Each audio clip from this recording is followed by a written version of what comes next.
1043 ദിവസം. അതെ, ഏകദേശം ഒരു 3 വർഷത്തോടടുക്കുമ്പോഴാണ് മാർക്ക് മാർക്കസ് വീണ്ടും ഒരു മോട്ടോ GP റേസ് ജയിക്കുന്നത്. ശരിക്കും പറഞ്ഞാൽ ഈ ഒരു ദിവസത്തിന് വേണ്ടിയിട്ട് മാർക്ക് മാർക്കസ് ഫാൻസ് മാത്രമല്ല, ലോകം മുഴുവനുള്ള എല്ലാ മോട്ടോ GP ഫാൻസും ഒരുപോലെ കാത്തിരുന്നു എന്ന് വേണം പറയാനായിട്ട്. അപ്പോൾ നിങ്ങൾ മാർക്ക് മാർക്കസിനെ കുറിച്ച് അന്വേഷിക്കുകയാണെങ്കിൽ നിങ്ങൾ ആദ്യം തന്നെ കാണുന്നത് 8 ടൈം വേൾഡ് ചാമ്പ്യനാണ് അദ്ദേഹം എന്നുള്ളതാണ്. സോ എല്ലാവർക്കും സ്വാഭാവികമായിട്ട് ഉണ്ടാകുന്ന ഒരു സംശയമാണ്, എങ്ങനെയാണ് ഒരു 8 ടൈം വേൾഡ് ചാമ്പ്യന് ഇത്രയും നീണ്ടൊരു വിൻലെസ് സ്ട്രീക്ക് ഉണ്ടാവാനുള്ള റീസൺ എന്താണെന്നുള്ളത്. ആൻഡ് അതിൻ്റെ കാരണങ്ങൾ അറിയണമെങ്കിൽ നമുക്ക് കുറച്ച് ചരിത്രം അറിയണം. മാർക്ക് മാർക്കസ് ആരായിരുന്നുവെന്നും 2020 എന്താണ് സംഭവിച്ചതെന്നും അങ്ങനെയായിട്ടുള്ള കുറച്ച് കാര്യങ്ങൾ അറിഞ്ഞാലാണ് ശരിക്കും ഇതിൻ്റെ ഒരു കഥ എങ്ങനെയാണ് പോയിക്കൊണ്ടിരിക്കുന്നതെന്ന് നമുക്ക് മനസ്സിലാവത്തുള്ളൂ. നമ്മൾ ഈ യേശുക്രിസ്തുവിന് മുമ്പുള്ളത് BC, യേശുക്രിസ്തു ജനിച്ചതിന് ശേഷമുള്ളത് AD എന്നൊക്കെ പറയുന്ന പോലെ തന്നെ 2020 മുമ്പും 2020 ശേഷവും എന്ന മോട്ടോ GPനെ ശരിക്കും ഡിവൈഡ് ചെയ്ത ഒരു ചരിത്ര പുരുഷനാണ് ആക്ച്വലി മാർക്ക് മാർക്കസ് എന്ന് പറയുന്നത്. എന്തായാലും ഈ ചരിത്രങ്ങളെക്കുറിച്ചൊക്കെ നമുക്ക് മറ്റൊരു വീഡിയോയിൽ സംസാരിക്കാം. കാരണം നമ്മുടെ ഇന്നത്തെ ടോപ്പിക് എന്ന് പറയുന്നത് മോട്ടോ ലാൻഡ് അരഗൺ GPനെ കുറിച്ചാണ്. It was all about Marc Marquez and how he won in style.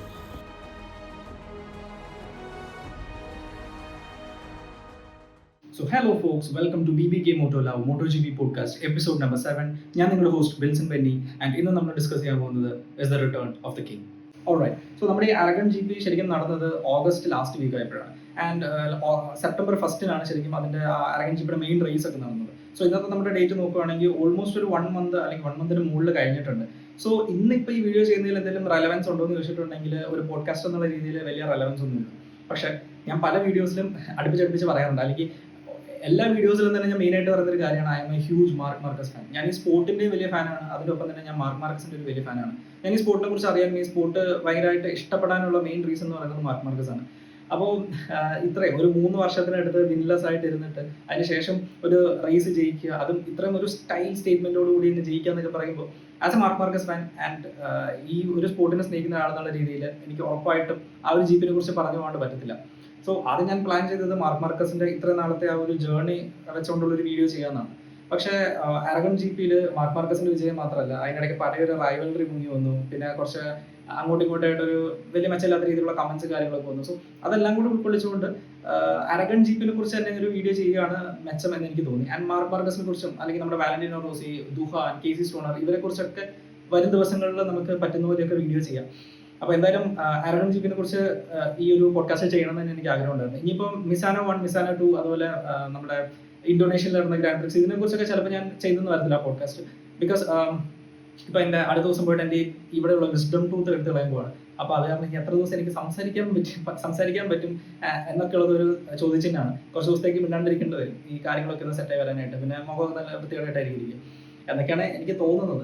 Maximum പെട്ടെന്ന് റിക്കവർ ആവാൻ പറ്റുവാണെങ്കിൽ അതിനനുസരിച്ച് നമുക്ക് കൂടുതൽ വീഡിയോസ് ചെയ്യാൻ പറ്റും. സോ ഇനിയൊരു കുറച്ച് നാൾ ഈ ഒരു ഗ്യാപ്പ് വരുമ്പോൾ തന്നെ വീണ്ടും മിസാനോ 1, മിസാനോ 2 അല്ലെങ്കിൽ ഇന്തോനേഷ്യൻ ഗ്രാൻഡ് പ്രിക്സിനെ കുറിച്ചൊക്കെ പറയാനായിട്ടുള്ള റെലവൻസ് അങ്ങ് നഷ്ടപ്പെടുവാണ്. ഇനിയിപ്പോൾ ഐ തിങ്ക് ഒരു 2 ആഴ്ച കഴിഞ്ഞിട്ട് എങ്ങനെയും ആയിരിക്കും ഫിലിപ്പ് ഐലൻഡിൽ ഇനി അടുത്ത റേസ് ഉണ്ടാവുള്ളൂ. ഇന്നിപ്പോൾ നടന്നത് ജാപ്പനീസ് ഗ്രാൻഡ് പ്രി ആണ്, ഞാനിപ്പോൾ റെക്കോർഡ് ചെയ്യുന്നത് സൺഡേ ആണ്. സോ അത്രയും ഡിസ്റ്റൻസ് വരുമ്പോഴത്തേനും ആൾക്കാർക്ക് ആ ഒരു റേസിൽ നടന്ന കാര്യങ്ങളും അതിൻ്റെ ഇൻട്രസ്റ്റിംഗ് കാര്യങ്ങളും ഒക്കെ പോയിട്ടുണ്ടാവും. ഇപ്പോൾ തന്നെ നമ്മൾ മാർക്ക് മാർക്കസ് ഫാക്ടറി ഡുക്കാട്ടിലേക്ക് പോകുന്ന കാര്യം പറഞ്ഞപ്പോൾ ആ സമയത്ത് അത് ഭയങ്കര ഹൈപ്പായിട്ടുള്ളൊരു കാര്യമായിരുന്നു. അതിനിപ്പോൾ ഹൈപ്പൊക്കെ ഇങ്ങനെ കെട്ടണമെങ്കിൽ ആ സമയത്ത് എനിക്കൊരു വീഡിയോ ചെയ്യാൻ പറ്റില്ല. സോ ഇനിയിപ്പോൾ ഞാൻ ട്രാൻസ്ഫർ വിൻഡോനെ കുറിച്ച് അല്ലെങ്കിൽ മാർക്ക് മാർക്കസിന്റെ ട്രാൻസ്ഫറിനെ കുറിച്ച് ഇപ്പോൾ ഒരു വീഡിയോ ചെയ്തിട്ടുണ്ടെങ്കിൽ അതിനൊരു റെലവൻസ് ഉണ്ടാവില്ല. അതിന് പകരമായിട്ട് എല്ലാ റൈഡേഴ്സിനെ കുറിച്ച് ഒരു വീഡിയോ ചെയ്യുമ്പോൾ അതിന് പിന്നെ ഒരു റെലവൻസ് ഉണ്ടാവും. സോ അതാണ് നമ്മുടെ ആ ഒരു ടൈം കഴിഞ്ഞിട്ട് നമ്മൾ വീഡിയോ ചെയ്തിട്ടുണ്ടെങ്കിൽ അതിന് വലിയ പ്രാമുഖ്യം ഉണ്ടാകത്തില്ല. എനിവേ, ഞാനിപ്പോൾ ഏതാണ്ടൊക്കെ കാര്യങ്ങളൊക്കെ പറഞ്ഞ് പല വഴി കൂടെ പോയിട്ടുണ്ട്. നമുക്ക് എന്തായാലും തിരിച്ച് നമ്മുടെ ഈ മെയിൻ ടോപ്പിക്കിലേക്ക് വരാം. That is not just about the return of the king but overall about the Aragon GP. പക്ഷേ ആദ്യം തന്നെ പറയേണ്ടത് മാർക്ക് മാർക്കസിന്റെ വിക്ടറിനെ കുറിച്ചാണ്. ആൻഡ് മാർക്ക് മാർക്കസ് ഫാൻസ് ഉണ്ടെങ്കിൽ അവർ വെയിറ്റ് ചെയ്യുന്നതും അതിനെക്കുറിച്ചുള്ള ഒരു അനാലിസിസ് കേൾക്കാൻ വേണ്ടിയിട്ടാണ്. സോ മാർക്ക് മാർക്കസിനെ കുറിച്ച് പറയുകയാണെങ്കിൽ ഒരു എന്താ പറയുക, ഒരു കംപ്ലീറ്റ്ലി ഡോമിനേറ്റിംഗ് ആയിട്ടുള്ള ഒരു പെർഫോമൻസ് ആണ് ശരിക്കും അരഗണിൽ നടത്തിയത്. നമ്മൾ അടുത്തെങ്ങാനും ഇങ്ങനെ ഒരു ഡോമിനേഷൻ എവിടെയെങ്കിലും കണ്ടിട്ടുണ്ടോ എന്ന് ചോദിച്ചിട്ടുണ്ടെങ്കിൽ സംശയമാണ്. ഞാൻ നിങ്ങളൊരു ഗ്രാഫ് കാണിച്ചു തരാം. ഇതിൽ നിങ്ങൾ നോക്കിയിട്ടുണ്ടെങ്കിൽ എല്ലാ ക്വാളിഫയേഴ്സും എല്ലാ ഫ്രീ പ്രാക്ടീസിലും സ്പ്രിന്റ് റേസിലും മെയിൻ റേസിലും എല്ലാത്തിലും ഫസ്റ്റ് നിൽക്കുന്ന പേര് എന്ന് പറയുന്നത് മാർക്ക് മാർക്കസ് ആണ്. അതിൽ ഒരു സ്ഥലത്ത് മാത്രമാണ് മാർക്ക് മാർക്കസിന്റെ പേര് വരാത്തുള്ളൂ, ഫസ്റ്റ് വരാത്തുള്ളൂ. അത് ഫ്രീ ആയിട്ടുള്ള ഒരു വാം അപ്പ് സെഷനിലാണ്. അത് ആക്ച്വലി ചെയ്യേണ്ട പോലും ആവശ്യമില്ല എന്ന് പറഞ്ഞുകൊണ്ട് എല്ലാവരും ചെയ്യേണ്ട പോലും ആവശ്യമില്ല എന്ന് പറഞ്ഞിട്ട് എല്ലാവരും ചെയ്തുകൊണ്ടിരുന്നപ്പോൾ മാർക്ക് മാർക്കസ് പുള്ളിയുടെ പാടൊക്കെ തന്നെ ഇരിക്കുകയായിരുന്നു. സോ അങ്ങനെ ഒരു വളരെ ഡോമിനേറ്റിംഗ് ആയിട്ടുള്ള രീതിയിലാണ് മാർക്ക് മാർക്കസ് അരഗൺ GPയിൽ ഒരു പെർഫോമൻസ് കാഴ്ചവെച്ചത്. ഓക്കെ, സോ നിങ്ങൾ ഈ പിക്ചർ നോക്കുമ്പോൾ അതിൻ്റെ ഉള്ള FP1, FP2, Q1, Q2, S1, R1 എന്നൊക്കെ പറഞ്ഞ് കാണുന്നുണ്ടാവും. ഇതിൻ്റെയൊക്കെ ഒരു ബേസിക് ആയിട്ടുള്ള ഒരു അണ്ടർസ്റ്റാൻഡിങ് ഞാൻ എങ്ങനെയാണെന്ന് പറഞ്ഞുതരാം. അതിനുശേഷം നമുക്ക് ഇതിന് എല്ലാം ഡീറ്റെയിൽഡ് ആയിട്ട് പറഞ്ഞുകൊണ്ട് മോട്ടോ ജി പിയുടെ ഒരു വീക്കെൻഡിൽ എന്തൊക്കെയാണ് സംഭവിക്കുന്നത് എന്ന് പറഞ്ഞുകൊണ്ട് നമുക്കൊരു ഡീറ്റെയിൽഡ് വീഡിയോ തന്നെ ചെയ്യാം. സോ അതിൽ മോട്ടോ ജി പിനെ കുറിച്ച് അധികം അറിയാത്ത ആൾക്കാർക്ക് വളരെ ഹെൽപ്ഫുൾ ആയിരിക്കും ഇത്. സോ ബേസിക്കലി ഇപ്പോൾ ഒന്ന് പറഞ്ഞു പോകാനായിട്ടാണെങ്കിൽ ഒരു motto G P weekend start ചെയ്യുന്നത് ആക്ച്വലി വ്യാഴാഴ്ചയാണ്. വ്യാഴാഴ്ച ഒരു പ്രസ് കോൺഫറൻസ് ഉണ്ടാവും, ഒന്നല്ല 2 പ്രസ് കോൺഫറൻസ് ഉണ്ടാവും. ആൻഡ് ബാക്കി റൈഡേഴ്സൊക്കെ മീഡിയ ആയിട്ടൊക്കെ സംസാരിച്ച് അവരുടെ തോന്നലുകളും കണ്ടെത്തലുകളും എന്താണെന്നൊക്കെ ഉള്ളത് അവരാണെങ്കിലും മീഡിയയുടെ അടുത്ത് ഷെയർ ചെയ്യും. സോ 2 പ്രസ് കോൺഫറൻസിലും ഫസ്റ്റ് പ്രസ് കോൺഫറൻസ് എന്ന് പറയുന്നത് ലീഡിംഗ് ആയിട്ടുള്ള റൈഡേഴ്സിനെ കുറിച്ചും, ലീഡിംഗ് 3 or 4 റൈഡേഴ്സ്. പിന്നെ സെക്കൻഡ് പ്രസ് കോൺഫറൻസ് എൻ്റെ ഒരു ഓർമ്മ ശരിയാണെങ്കിൽ അതിങ്ങനെ സൈക്ലിക്കലായിരിക്കും. ഇങ്ങനെ ലീഡിംഗ് ഫ്രണ്ടിലേക്ക് വരാത്ത ബാക്കിയുള്ള റൈഡേഴ്സിനെ കുറിച്ച് അവരോട് കാര്യങ്ങളൊക്കെ ചോദിക്കാൻ വേണ്ടിയിട്ട് സൈക്ലിക്കലായിട്ട് പല റൈഡേഴ്സിനെ എടുത്തുകൊണ്ട് ഓരോ ജി പിയിലും ഓരോ റൈഡേഴ്സ് ആ ഒരു രീതിയിലുള്ള സംഭവിക്കും. ആൻഡ് അതിനുശേഷം റൈഡേഴ്സ് ആക്ച്വലി നേരെ അവർ ട്രാക്കിലേക്ക് പോകും. ട്രാക്കിൽ പോയിട്ട് അവർ ആ ട്രാക്ക് ഒന്നോടെ ഒന്ന് മനസ്സിലാക്കണം. അവർ മുമ്പും പലതവണ ഓടിച്ചിട്ടുള്ള ട്രാക്ക് ആയിരിക്കും, അല്ലെങ്കിൽ ചിലപ്പോൾ റുക്കീസ് ഒക്കെ ആണെങ്കിൽ ഇപ്പോൾ പെഡ്രോ അക്കോസ്റ്റ ഒക്കെ ആണെങ്കിൽ ആദ്യമായിട്ടായിരിക്കും ആ ട്രാക്കിലേക്ക് ഒരു മോട്ടോ ജി പി ബൈക്ക് ഓടിക്കാൻ പറ്റുന്നത്. So he need to understand the track very well. ട്രാക്കിന്റെ ഇപ്പോഴത്തെ റീസർവസിങ് എങ്ങനെയുണ്ട്, അതേക്കൂടെ ചിലപ്പോൾ സൈക്കിൾ ഓടിച്ച് നോക്കും, അല്ലെങ്കിൽ അതിൽ ഓടി നോക്കും. ആൻഡ് അതിന്റെ വിട്ടും കാര്യങ്ങളൊക്കെ അവരൊന്ന് ശരിക്കും മനസ്സിലാക്കും. കുറെ മെന്റൽ ജിംനാസ്റ്റിക്സ് ഒക്കെ നടത്തി, കുറെ മാത്സ് ഒക്കെ നടത്തി, അങ്ങനെ അവരുടെ ആ ഒരു ലിമിറ്റ് ഒക്കെ കണ്ടുപിടിക്കാൻ വേണ്ടിയിട്ടാണ്. അതിനുശേഷം പിറ്റേ ദിവസം ഫ്രൈഡേ ആകുമ്പോഴത്തേക്കും ഫ്രീ പ്രാക്ടീസോട് കൂടിയാണ് സ്റ്റാർട്ട് ചെയ്യുന്നത്. ഫ്രീ പ്രാക്ടീസ് 1 ആക്ച്വലി റൈഡേഴ്സ് അവരുടെ സെറ്റപ്പ് ഒന്ന് മനസ്സിലാക്കാൻ വേണ്ടിയിട്ട്, അതായത് ആദ്യം ട്രാക്ക് ഒന്ന് മനസ്സിലാക്കുക, ട്രാക്കിന്റെ ഗ്രിപ്പ് കണ്ടീഷൻസ് എങ്ങനെയാണെന്ന് മനസ്സിലാക്കുക, അവിടുത്തെ ടെമ്പറേച്ചറും കാര്യങ്ങളൊക്കെ എങ്ങനെയാണ് അഫക്ട് ചെയ്യുന്നത്, ഏത് ടയറാണ് ഏറ്റവും ബെസ്റ്റ് ആയിട്ടുള്ളത്, അങ്ങനത്തെ കാര്യങ്ങളൊക്കെ ഒന്ന് അനലൈസ് ചെയ്യാൻ വേണ്ടിയിട്ട് ആദ്യം ഒരു ഫ്രീ പ്രാക്ടീസ് നടത്തും. ആരും തന്നെ ഫ്രീ പ്രാക്ടീസിൽ അധികം പുഷ് ചെയ്യാറൊന്നുമില്ല. ആൻഡ് അതിനുശേഷം ആ കാര്യങ്ങളൊക്കെ ഒന്ന് മനസ്സിലാക്കി കഴിഞ്ഞിട്ടുണ്ടെങ്കിൽ പിന്നെ വരാൻ പോകുന്നത് ഫ്രീ പ്രാക്ടീസ് 2 ആണ്. ഫ്രീ പ്രാക്ടീസ് 2 എന്ന് ഇപ്പോൾ പറയാറില്ല, ഫ്രീ പ്രാക്ടീസ് എന്ന് തന്നെയാണ് അതിനെ വിളിക്കുന്നത്. സോ ആ ഫ്രീ പ്രാക്ടീസിലാണ് ആക്ച്വലി അവർ ശരിക്കും ഒന്ന് പുഷ് ചെയ്യുന്നത്. കാരണം അതിൽ ഫസ്റ്റ് വരുന്ന 10 പേര് നേരെ ക്വാളിഫയർ 2 Q2 ക്വാളിഫൈ ആവും. ആൻഡ് അതിൽ 11th പൊസിഷൻ മുതൽ വരുന്നവർ Q1 പോവുക. സോ ഈ Q1 എന്താണെന്ന് വെച്ചിട്ടുണ്ടെങ്കിൽ നമ്മളുടെ 11th മുതൽ നിൽക്കുന്ന ആൾക്കാർക്ക് വേണ്ടിയിട്ടുള്ള ഒരു ഇതാണ്, എന്താ പറയുക, ഗ്രിഡ് പൊസിഷൻ സെറ്റ് ചെയ്യാൻ വേണ്ടിയിട്ടുള്ളൊരു ക്വാളിഫയേഴ്സ് ആണ്. സോ ആക്ച്വലി 11th മുതലല്ല, 13th മുതൽ. സോ ഇതിലെന്താ സംഭവിക്കാന്ന് വെച്ചിട്ടുണ്ടെങ്കിൽ Q1 ഫസ്റ്റും സെക്കൻഡും വരാൻ പോകുന്നയാൾ ഒരു 15 minute സെഷനാണ് Q1. സോ അതിൽ ഫസ്റ്റും സെക്കൻഡും വരുന്നയാൾ നേരെ Q2 പോകും. ആൻഡ് Q1 പിന്നെ 3rd മുതൽ വരുന്ന ആൾക്കാർ 13th മുതലായിരിക്കും ഗ്രിഡിൽ ഇങ്ങനെ ഓരോ പൊസിഷനിൽ നിൽക്കുക. നമ്മൾ കണ്ടിട്ടില്ല, 3 പേര് വെച്ചാണല്ലോ നിൽക്കുക. സോ അത് നിർണ്ണയിക്കുന്നത്, ബാക്കിലുള്ളവർ നിർണ്ണയിക്കുന്നത് Q1 ആണ്. അതിനുശേഷം വരുന്ന 15 minute സെഷനാണ് Q2 വരുന്നത്. ആൻഡ് ഈ Q1 വരുന്നവർക്ക് Q2 വീണ്ടും ഒരു ചാൻസ് കിട്ടുകയാണ്, അവർക്ക് കുറച്ചുകൂടെ മെച്ചപ്പെട്ട ഒരു പൊസിഷനിൽ നിന്ന് സ്റ്റാർട്ട് ചെയ്യാൻ പറ്റുന്നുണ്ട്. So Q2 is very wild.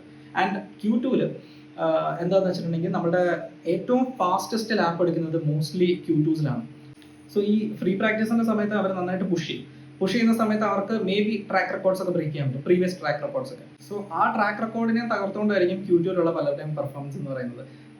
ചിലപ്പോൾ ഒരു 1 second വരെ ഡിഫറൻസ് വന്നെന്നായിരിക്കും. ആൻഡ് മേ ബി ചില സമയത്ത് Q2 സമയമാകുമ്പോഴത്തേനും ട്രാക്ക് കണ്ടീഷൻസ് അത്രയ്ക്ക് ഒപ്റ്റിമൽ ആയിരിക്കില്ല. സോ അതുകൊണ്ട് തന്നെ ചിലപ്പോൾ ഫ്രീ പ്രാക്ടീസിന്റെ സമയത്തുള്ള ആ ഒരു സ്പീഡ് അവർക്ക് ചിലപ്പോൾ Q2 എടുക്കാൻ പറ്റുമെന്ന് വരത്തില്ല. അങ്ങനെ ഓരോ സർക്കംസ്റ്റൻസസ് അനുസരിച്ചായിരിക്കും. മഴ ഉണ്ടെങ്കിൽ നമുക്ക് എന്തായാലും അധികം വണ്ടിനെ പുഷ് ചെയ്യാൻ പറ്റത്തില്ല. സോ അങ്ങനെ. ആൻഡ് യൂഷ്വലി Q2 പല ഓൾ ടൈം ലാപ്പ് റെക്കോർഡ്സും ബ്രേക്ക് ആവുന്നത്. ആൻഡ് റേസ് ടൈമിലോ അല്ലെങ്കിൽ നമ്മുടെ സ്പ്രിന്റ് റേസിന്റെ സമയത്തൊന്നും ഈ ഒരു പേസ് അവർക്ക് എടുക്കാൻ പറ്റത്തില്ല. ആൻഡ് അതുകൊണ്ട് തന്നെ Q2 സോ വൈൽഡ്. ആൻഡ് എല്ലാവരും മാക്സിമം പുഷ് ചെയ്യുന്ന സമയമാണ് Q2 എന്ന് പറയുന്നത്. ആൻഡ് ആ Q2 സമയത്താണ് മാർക്ക് മാർക്കസ് 8/10 സെക്കൻഡിന്റെ വലിയൊരു മാർജിനിൽ പോൾ പൊസിഷൻ എടുക്കുന്നത്. ആൻഡ് അതും ഒരു GP23 ബൈക്കിലാണ് ആലോചിക്കുന്നത്. പുള്ളിയുടെ സെക്കൻഡ് നിൽക്കുന്ന ആള് ബാഗ്നായ ആയിരുന്നു. And Bagnaia was in a GP24 bike which is far more better than a GP23 bike. GP23 bike എന്ന് പറയുന്നത് കഴിഞ്ഞ വർഷത്തെ ജയിച്ച ഡുക്കാട്ടിയുടെ ബൈക്കാണ്.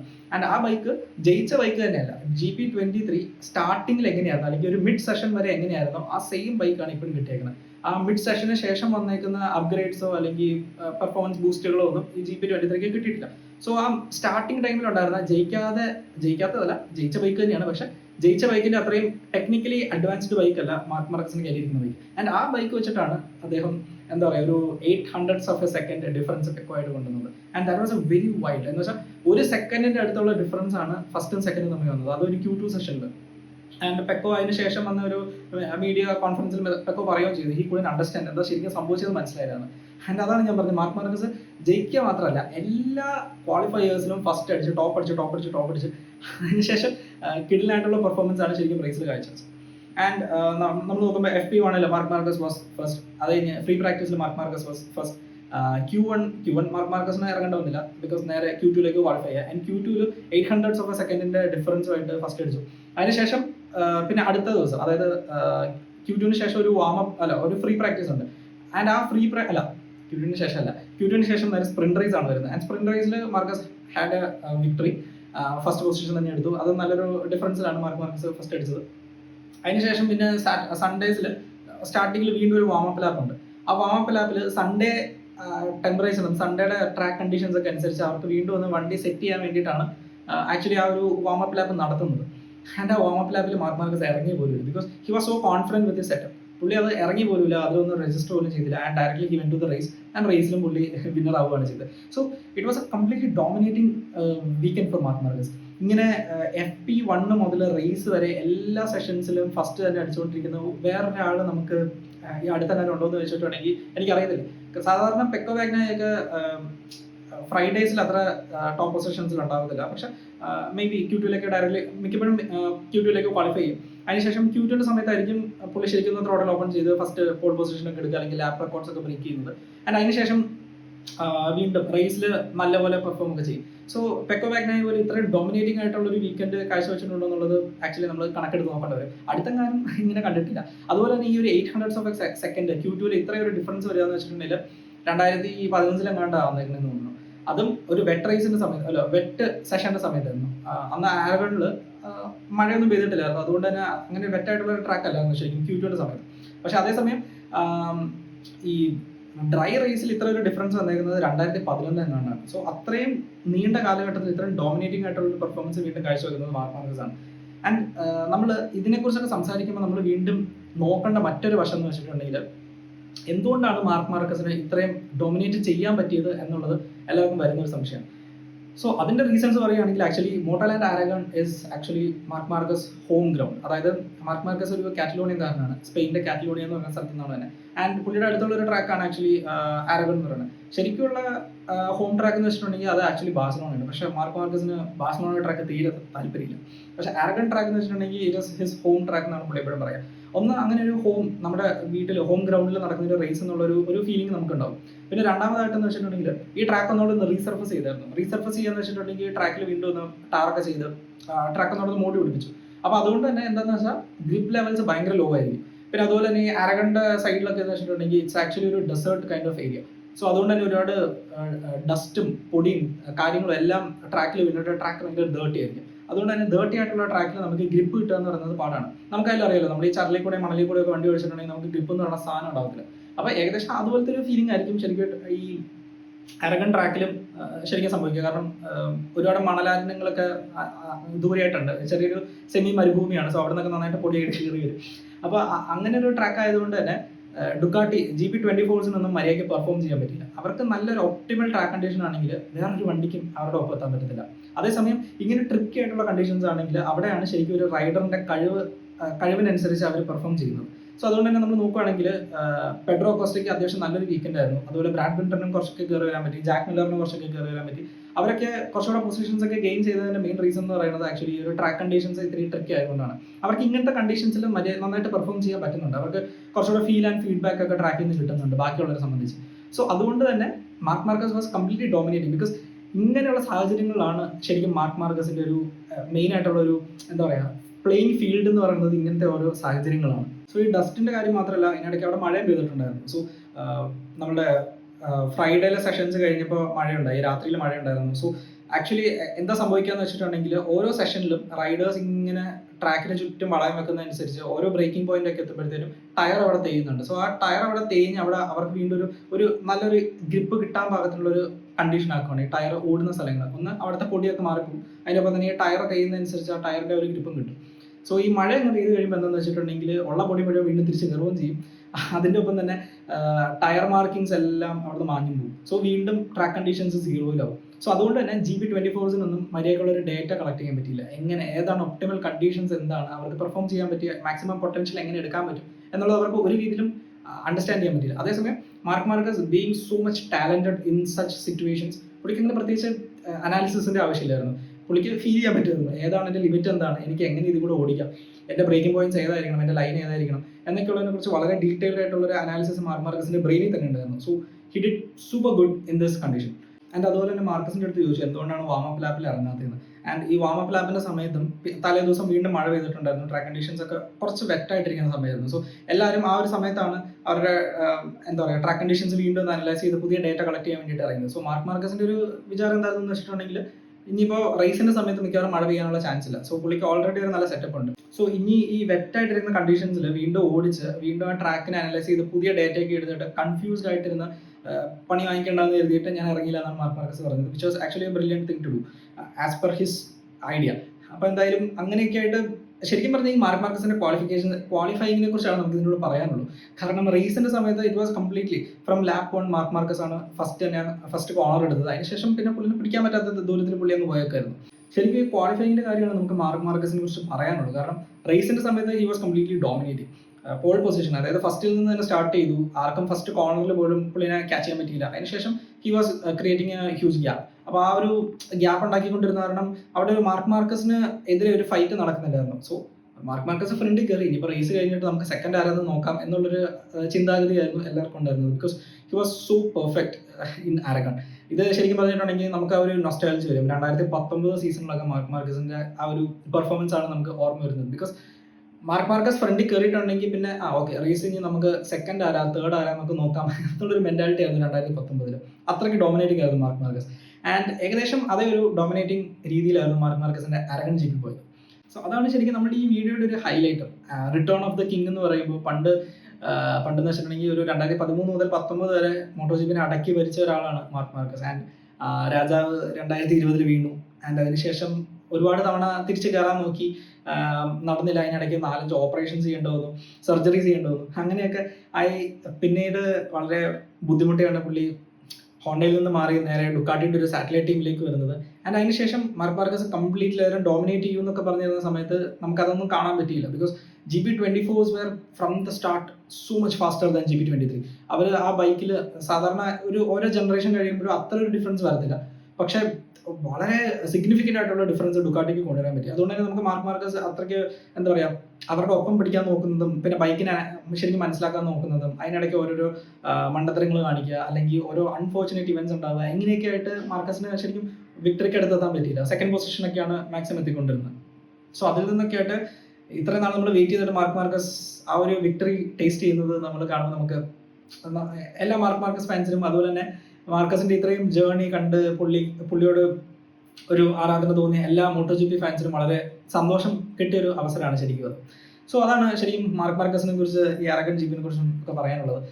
ഇനിയിപ്പോൾ നമുക്ക് വേറെ കുറച്ച് കാര്യങ്ങളൊക്കെ പറയാനുണ്ടെന്ന് പറഞ്ഞല്ലോ. സോ അതിൽ രണ്ടാമതായിട്ട് വന്ന മെയിൻ ഒരു ഇഷ്യൂ ആണ് റേസിന്റെ സമയത്ത് പെക്കോ ബാഗ്നായ ക്രാഷ് ഔട്ട് ആവുന്നത്. സോ പെക്കോ ബാഗ്നായുടെ ക്രാഷ് എന്ന് വെച്ചിട്ടുണ്ടെങ്കിൽ it was not just him sliding off. ഇത് ആക്ച്വലി അലക്സ് മാർക്കസ് ആയിട്ടുള്ള കോൺടാക്റ്റിന് ശേഷമാണ് ബാഗ്നായ ക്രാഷ് ആവുന്നത്. സോ നമ്മുടെ ആസ് യൂഷ്വൽ എല്ലാ MotoGP പണ്ഡിറ്റ്സിനും രണ്ട് അഭിപ്രായങ്ങളായിരുന്നു ഉണ്ടായിരുന്നത്. ഒന്നല്ലെങ്കിൽ മാർക്കസിന്റെ അല്ലെങ്കിൽ പെക്കോയുടെ പ്രശ്നം, അല്ലെങ്കിൽ it's just a racing incident. So നമ്മുടെ സ്റ്റുഡൻസ് നോക്കിയിട്ടുണ്ടെങ്കിൽ they took a decision that it is just a racing incident. അതായത് റേസിംഗ് ഇൻസിഡന്റ് എന്ന് പറയുമ്പോൾ രണ്ടുപേരും ഒരേ ലൈനിന് വേണ്ടി പോയി, രണ്ടുപേരും മനഃപൂർവ്വം മറ്റൊരാളെ ഉപദ്രവിക്കണം എന്നുള്ള രീതിയിലല്ല പോയത്. സോ റേസിംഗിൽ അങ്ങനെ സംഭവിക്കും, രണ്ടുപേരും തമ്മിൽ കൊളൈഡ് ചെയ്യും, കൂട്ടിമുട്ടും, ഇറ്റ്സ് വെരി കോമൺ. സോ അതുകൊണ്ട് തന്നെ ഇതിന് പ്രത്യേകിച്ച് ഫർദർ ആക്ഷൻസ് ഒന്നും വേണ്ട, പെനാൽറ്റീസോ അല്ലെങ്കിൽ ഗ്രിഡ് പൊസിഷൻ കുറച്ച് കൊടുക്കുക, അങ്ങനത്തെ ഒരു പരിപാടിയും വേണ്ട, ഒരു വാർണിംഗും അങ്ങനെ കൊടുത്തില്ല എന്നാണ് എനിക്ക് തോന്നുന്നത്. സോ അങ്ങനെ ഒരു ഡിസിഷനാണ് ആക്ച്വലി സ്റ്റുഡൻസ് എടുത്തത്. പക്ഷെ ഇവിടെ ഉയർന്നു വന്ന മറ്റൊരു പ്രശ്നം എന്താണെന്ന് വെച്ചിട്ടുണ്ടെങ്കിൽ നമ്മളൊരു 2015 കാലഘട്ടത്തിലേക്ക് പോയിട്ടുണ്ടെങ്കിൽ 2015 ശേഷം MotoGP was not ever the same again. Because there was a fight between Rossi and Marcus. So Marcus brothers അല്ലെങ്കിൽ മാർക്കസ് ഫാമിലിയും റോസി ഫാമിലിയും തമ്മിൽ വളരെ വലിയൊരു ഫൈറ്റും, അത് MotoGPന്റെ തന്നെ എന്താ പറയുക രണ്ട് സൈഡിലേക്ക് ആക്കി, ലൈക്ക് നമ്മുടെ മെസ്സി വേഴ്സസ് റൊണാൾഡോ എന്നൊക്കെ പറയുന്ന പോലെ. But this was A bit more എന്താ പറയുക ടോക്സിക് ആയിരുന്നു കാര്യങ്ങളൊക്കെ. ആൻഡ് അതിനെക്കുറിച്ച് നമുക്ക് പിന്നീടൊക്കെ സംസാരിക്കാം. ആക്ച്വലി ആർക്കും തൊടാൻ താല്പര്യമില്ലാത്ത ഒരു 10 വർഷം മുമ്പ് നടന്ന വളരെ അൺഫോർച്ചുനേറ്റ് ആയിട്ടുള്ള കുറച്ച് കാര്യങ്ങളാണ്. ബട്ട് എനിവേ MotoGPയെ കുറിച്ച് നമ്മൾ പറയുമ്പോൾ നമുക്ക് എന്തായാലും ഇതിനെക്കുറിച്ചും പറയാണ്ടിരിക്കാൻ പറ്റത്തില്ല. MotoGP is incomplete without what happened in 2015. So അതുകൊണ്ട് തന്നെ ഇപ്പോൾ നമ്മൾ നോക്കുകയാണെങ്കിൽ മാർക്കസ് ഫാമിലിയും റോസി ഫാമിലിയും രണ്ടുപേരും ബദ്ധശത്രുക്കളാണ്. സോ റോസിയുടെ ശിഷ്യന്മാരാണ് ശരിക്കും പറഞ്ഞാൽ ഈ പെക്കോ ബാഗ്നായ, ഇനിയ ബാസ്നിനി, മാർക്കോ വെറ്റ്സക്കി, ലൂക്ക മറീനി. ഇവരൊക്കെ ആക്ച്വലി റോസി ഇറ്റലിയിൽ തന്നെ ഒരു സ്കൂൾ സ്റ്റാർട്ട് ചെയ്തു. സ്കൂൾ എന്ന് വെച്ചിട്ടുണ്ടെങ്കിൽ നമ്മൾ പഠിക്കാൻ പോകുന്ന സ്കൂളല്ല, ഡ്രൈവിംഗ് പഠിപ്പിക്കുന്ന സ്കൂളാണ്. ഡ്രൈവിംഗ് അല്ല, Moto G P, motocross, ഇങ്ങനത്തെ കാര്യങ്ങളൊക്കെ പഠിപ്പിക്കുന്നതാണ്. റോസിക്ക് സ്വന്തമായിട്ടൊരു റാഞ്ച് ഒക്കെ ഉണ്ട്. റാഞ്ച് എന്ന് വെച്ചാൽ നമ്മുടെ ഈ മോട്ടോ ക്രോസ് ഒക്കെ വെച്ച് നമ്മൾ ഓഫ് റോഡ് ചെയ്യുന്ന ആ ഒരു ട്രാക്കിൽ, ട്രെയിൽ ട്രാക്ക്, ആ ഒരു ട്രാക്കാണ് ആക്ച്വലി റാഞ്ച് എന്ന് പറയുന്നത്. അപ്പോൾ അതൊക്കെ റോസിക്ക് സ്വന്തമായിട്ടുണ്ട്. ആൻഡ് അതിൻ്റെ ഒപ്പം തന്നെ മോട്ടോ ജി പിയിലേക്ക് പുതിയ ഇറ്റാലിയൻ പിള്ളേരെ കൊണ്ടുവരിക എന്നുള്ളൊരു പ്രൊജക്റ്റും കൂടിയാണ് റോസിയുടെ ഈ ഒരു VR46 അക്കാഡമി വെച്ച് പുള്ളി ഉദ്ദേശിക്കുന്നത്.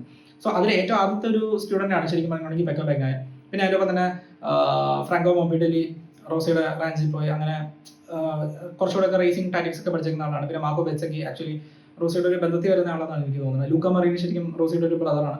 അപ്പോൾ അങ്ങനെ ഒരുപാട് ആൾക്കാരെ പൊക്കിക്കൊണ്ടുവന്ന ഒരു അക്കാഡമിയാണ് വാലന്റീനോ റോസി, അതായത് VR46 അക്കാഡമി എന്ന് പറയുന്നത്. സോ ആ അക്കാഡമി ശരിക്കും ഒരു വീട് പോലെയാണ്.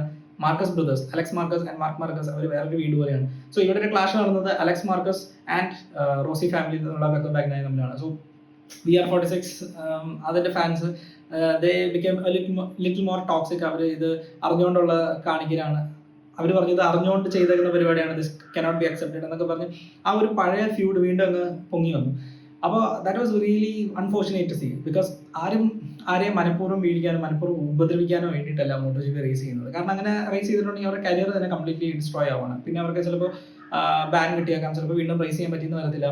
ആൻഡ് മോർ ഓവർ ദാറ്റ് നമ്മൾ മറ്റൊരാളെ ഉപദ്രവിക്കുകയാണ്, അതിൻ്റെ ആ ഒരു വിഷമം നമുക്ക് എല്ലായ്പ്പോഴും നമ്മുടെ മനസ്സിലുണ്ടാകും. So nobody is trying to do that. പക്ഷേ പെക്കോ ബാഗ്നായ ആണെങ്കിലും പ്രസ് കോൺഫറൻസിന്റെ സമയത്ത് അലക്സ് മാർക്കസ് മനഃപൂർവ്വം ചെയ്തതാണ് ഈ കാര്യം എന്നൊക്കെയാണ് പറഞ്ഞത്. ശരിക്കും നമ്മൾ ആ ഒരു റേസിംഗ് ഇൻസിഡന്റ് നോക്കുവാണെങ്കിൽ Pecco was really catching Alex. And Alex ഒരു ചെറിയ മിസ്റ്റേക്ക് വരുത്തി, ചെറുതായിട്ടൊന്ന് വൈഡ് ആയിപ്പോയി. ബട്ട് അലക്സ് ചെറിയൊരു മിസ്റ്റേക്ക് ഒക്കെ വരുത്തി. But it was no way that Alex could see Pecco Bagnaia. Pecco Bagnaia was in his left hand side. And Pecco ബാഗ്നായക്ക് ശരിക്കും പറഞ്ഞാൽ അലക്സ് മാർക്കസ് എവിടെയെന്ന് കാണാം. പക്ഷേ ചിലപ്പോൾ അലക്സ് മാർക്കസ് ആ ഒരു ലൈനിലേക്ക് എത്തത്തില്ല, അല്ലെങ്കിൽ അലക്സ് മാർക്കസ് ഒന്ന് വിഡ്രോ ചെയ്യും എന്ന് കരുതിയിട്ടായിരിക്കും പെക്കോ ബാഗ്നായ നേരെ കട്ട് ചെയ്തു, ആ ഒരു കോർണർ കട്ട് ചെയ്തു.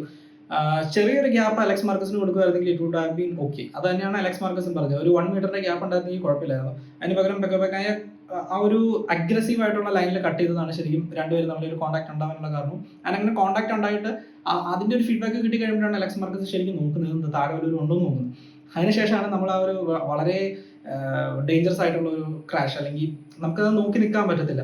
ഈ ഒരു ബൈക്കിന്റെ താഴെ ഗ്രാവലിലും ട്രാക്കിലും എല്ലാം ഒരാൾ ഇങ്ങനെ തെന്നി പോകുന്ന വെച്ചിട്ടുണ്ടെങ്കിൽ it was so horrible to watch. നമ്മൾ ആദ്യം ഓർത്ത് പെക്കോ ബാഗ്നായക്ക് സീരിയസ് ആയിട്ട് എന്തെങ്കിലും പ്രശ്നം പറ്റിയതാണ്. But thank God nothing happen to him and അതവിടെ തീർന്നു. പക്ഷെ എഗെയിൻ പെക്കോ ബാഗ്നായിൽ നിന്ന് അങ്ങനെ ഒരു റിയാക്ഷൻ ഉണ്ടായി. ആൻഡ് അലക്സ് മാർക്കസ് പറഞ്ഞു അത് എൻ്റെ DNA-യിലുള്ള കാര്യമല്ല, ഞാൻ അങ്ങനെ ഒരാളെ ഉപദ്രവിക്കാൻ നോക്കിയിട്ടല്ല ഞാനിത് ചെയ്തേക്കുന്നത്. സോ അതെൻ്റെ മിസ്റ്റേക്കും അല്ല, ഐ കുഡിൻ സീ ഹിം എന്നൊക്കെ അലക്സ് മാർക്കസും പറഞ്ഞു. പക്ഷെ അങ്ങനെ ഒരു ടോക്ക് പെക്കോ ബാഗ്നായിൽ നിന്ന് വന്നപ്പോൾ തന്നെ സ്വാഭാവികമാണ് VR46 അക്കാഡമി ഒഫീഷ്യൽസ് അല്ല, പക്ഷേ VR46ന്റെ ഫാൻസ് ഒക്കെ അത് കുറച്ചുകൂടി ഒരു ടോക്സിക് ലെവലിലേക്ക് കൊണ്ടുപോയി. So it was very unfortunate to see. പിന്നെ അടുത്ത GP സമയമായപ്പോൾ പെക്കോ ബാഗ്നായ, അതായത് മിസാനോ 1ന്റെ സമയത്ത് പെക്കോ ബാഗ്നായ അത് തിരുത്തി പറയുകയുണ്ടായി, സോറി ഫോർ സെയിങ് ദാറ്റ്. അതായത് മനഃപൂർവ്വമാണ് ക്രാഷ് ഉണ്ടാക്കിയതെന്ന് പറഞ്ഞാൽ എനിക്ക് ബുദ്ധിമുട്ടാണ്. ഞാൻ അങ്ങനെ ആ ഒരു അഡ്രിനാലിൻ റഷിന്റെ സമയത്ത് അങ്ങനെ ഫുൾ ഓഫ് അഡ്രിനാലിനായിട്ട് ഇരിക്കുന്ന സമയത്ത് ഞാൻ അങ്ങനെ പറഞ്ഞാണ്. ശരിക്കും അങ്ങനെ ഉദ്ദേശിച്ച് പറഞ്ഞതല്ല, and I'm sorry for that എന്ന് പെക്കോ തന്നെ പറഞ്ഞു. But again he said that it was അലക്സിന്റെ മിസ്റ്റേക്ക് ആണ് അത് എന്നൊക്കെ പെക്കോ ബാഗ്നായ പറയുന്നുണ്ട്.